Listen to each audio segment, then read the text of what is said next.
अस्सलामुअलैकुम, मैं सूफिया मलिक और आप देख रहे हैं PKN न्यूज़। सबसे पहले, इमरान खान के बगैर इंतखाबात बेईमानी होंगे, 5 महीने से जेल काट रहा हूं, कोई घबराहट नहीं, मजबूती के साथ इमरान खान के साथ खड़े हैं।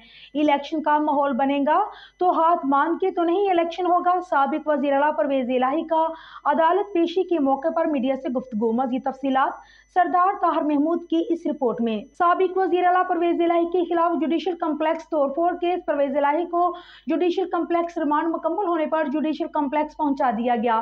परवेज इलाही को पुलिस ने सख्त सिक्योरिटी के तहत जुडिशल कम्प्लेक्स पहुंचाया। इस मौका पर मीडिया से गैर रस्मी गुफ्तगू करते हुए परवेज इलाही ने कहा कि इमरान खान साहब से जेल में तो राब्ता नहीं हो सकता, तो जेल वाला खाना दिया जा रहा है। इससे कल से मेरा पेट खराब है, मुश्किल से यहाँ पहुंचा हूँ क्योंकि फूड पॉइजनिंग हो चुकी है। अदालत ने घर का खाना देने की इजाजत दे रखी है, फिर भी नहीं मिल रहा। परवेज इलाही ने प्रैक्टिस एंड प्रोसीजर एक्ट पर सुप्रीम कोर्ट के फैसले को खुशाइन करार दे दिया।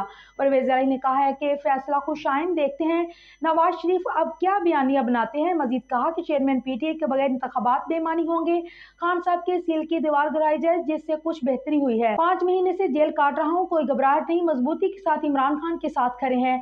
इलेक्शन का माहौल बनेगा तो हाथ बांध के तो इलेक्शन नहीं होगा।